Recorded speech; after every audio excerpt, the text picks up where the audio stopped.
All right, Harry. In Ephesians chapter 6, right, Paul talks about putting on the full armor of God. Do you have any comments on that? Yeah, we've talked a lot about that over the years in the churches and so on, and how that we need to get ourselves properly covered and have the right protection and the right tools and those kind of things, and have the guards on and protect our vulnerable spots and so on. But I often think about that. That's good, and that's relevant.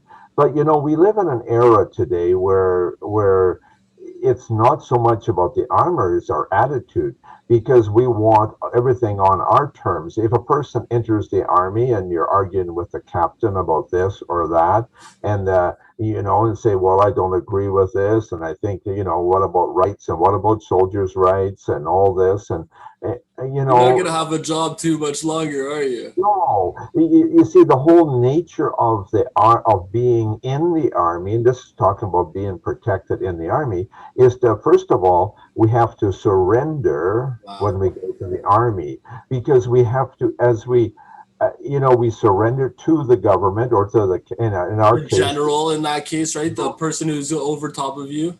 yeah, but a captain, our own personal captain, which of course is all the ranks in the army, but you Uh-huh. surrender to the captain, and he says, do this and do that. You don't question that. And The who in whole the Christian faith then would be the captain in this scenario? We're talking about Jesus, of course, right? Yeah, of course, just a layer up from us, because we don't, in an army you have a little different scenario, many layers, but we're directly responding to Jesus and his requests, and there is no room for negotiating. There's no room saying, well, maybe we should do this, or maybe. No, like when we get directions, so tomorrow we're going to do a 10-mile march, and that kind of thing, and say, well, it might be raining. Yeah, that's not the answer, right? The answer is you're doing the 10-mile march. So how do Yeah, you because in the solve army, this problem, Harry? What would be your answer to God in these scenarios like this? well, really, when you join the army, the answer is yes, and that's it.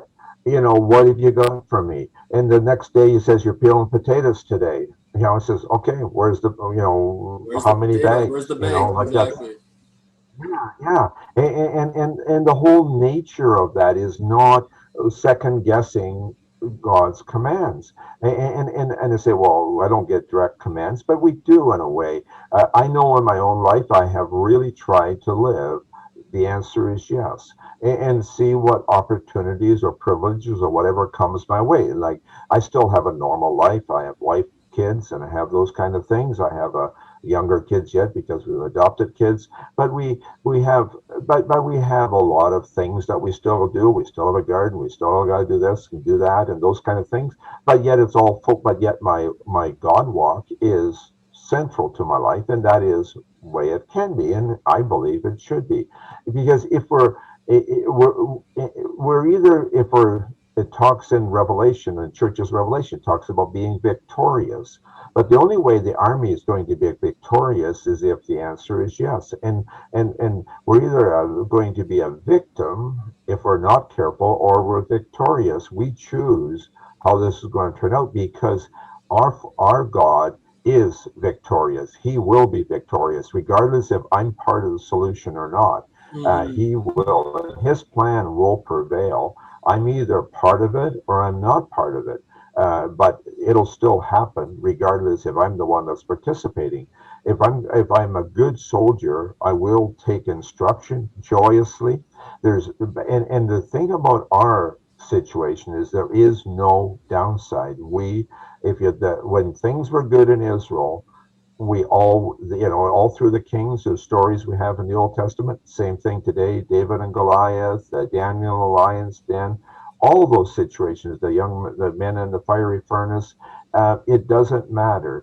With victory is always going to be ours. And did some people die? Yes, they died. So James, brother of John, 15 years after Jesus, he was killed by the sword.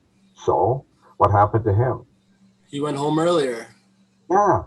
So Praise the John. Lord, right? Yeah. So what's so bad about that? He fought the good fight. He won.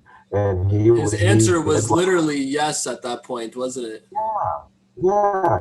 And Paul was always doing yes.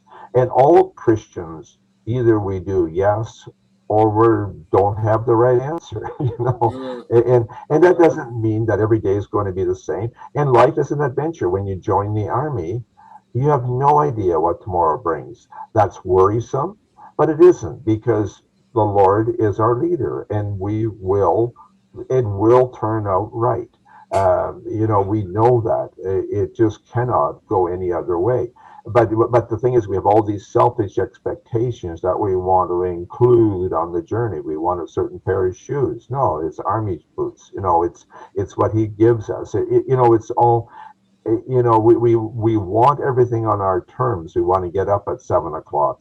Sometimes you get up at 3 in the morning if you're in the army, or whatever, or you have a battle, or you have it in a storm, or you have this or that. Doesn't matter. We just do whatever is required and enjoy doing it, because you know that we're only doing it for a few years and then have eternity. And either we get it right. If we get it right, we have eternity right. If we don't get it right, no, it's not so good. You know, yeah. either we, yeah, there was no do-overs. This is the real deal now. We either get it right or we're a victim, and we don't want that. You know, so I'm just going to say right now, my answer is yes, Lord. What do you got for me today? Thanks a lot, Harry.